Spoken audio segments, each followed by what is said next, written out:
मैं उनको पुनः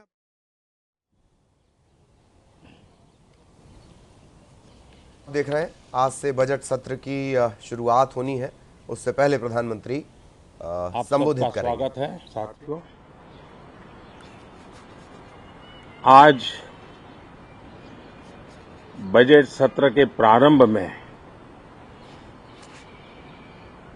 मैं समृद्धि की देवी मां लक्ष्मी को प्रणाम करता हूं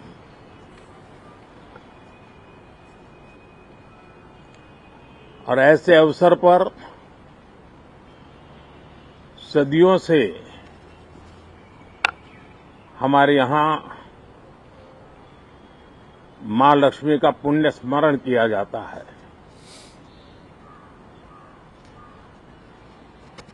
सिद्धि बुद्धि प्रदे देवी, सिद्धि बुद्धि प्रदे देवी, भुक्ति मुक्ति प्रदायिनी, भुक्ति मुक्ति प्रदायिनी, मंत्र मूर्ते सदा देवी, मंत्र मूर्ते सदा देवी, महालक्ष्मी नमोस्तुते, महालक्ष्मी नमोस्तुते। मां लक्ष्मी हमें सिद्धि और विवेक देती है, समृद्धि और कल्याण भी देती है।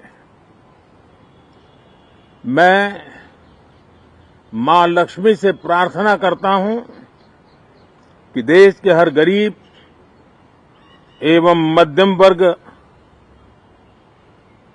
समुदाय पर मां लक्ष्मी की विशेष कृपा रहे। साथियों,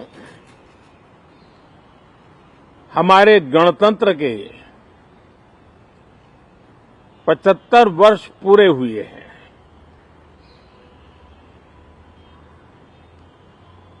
और ये हर देशवासी के लिए सर्वाधिक गौरवपूर्ण है और विश्व के लोकतांत्रिक जगत के लिए भी भारत का ये सामर्थ्य अपनी एक विशेष स्थान बनाता है। साथियों, ये देश की जनता ने मुझे तीसरी बार ये दायित्व दिया है और इस तीसरे कार्यकाल का ये पहला पूर्ण बजट है।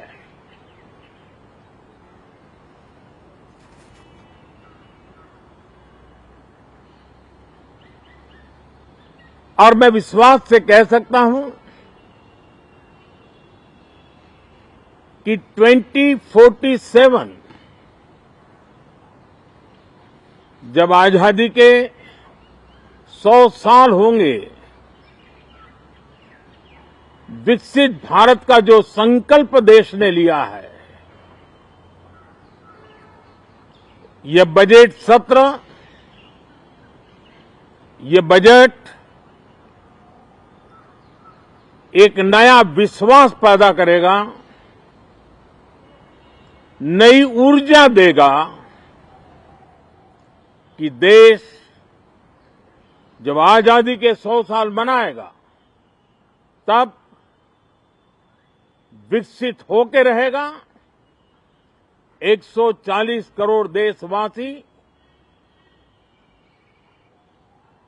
अपने सामूहिक प्रयास से इस संकल्प को परिपूर्ण करेंगे। तीसरे टर्म में हम मिशन मोड में देश को सर्वांगीण विकास की दिशा में, चाहे वो भौगोलिक रूप से हो, सामाजिक रूप से हो या आर्थिक भिन्न भिन्न स्तर के संदर्भ में हो, हम सर्वांगीण विकास के संकल्प को लेकर के मिशन मोड में आगे बढ़ते जा रहे हैं। इनोवेशन, इंक्लूजन और इन्वेस्टमेंट, ये लगातार हमारे आर्थिक गतिविधि के रोड मैप का आधार रहा है। इस सत्र में हमेशा की तरह कई ऐतिहासिक बिल पर सदन को चर्चा होगी और व्यापक मंथन के साथ वो राष्ट्र की ताकत बढ़ाने का काम करने वाला कानून बनेंगे। विशेषकर नारी शक्ति के गौरव को पुनः प्रस्थापित करना, पंथ संप्रदाय के भेद से मुक्त होकर के हर नारी को सम्मानपूर्ण जीवन मिले, उसको भी समान अधिकार मिले, उस दिशा में इस सत्र में कई महत्वपूर्ण निर्णय लिए जाएंगे। Reform, perform and transform. जब विकास की तेज गति को प्राप्त करना होता है तो सबसे ज्यादा बल रिफॉर्म पर रहता है। राज्य और केंद्र सरकार ने मिलकर के परफॉर्म करना होता है और जन भागीदारी से हम ट्रांसफॉर्मेशन देख सकते हैं।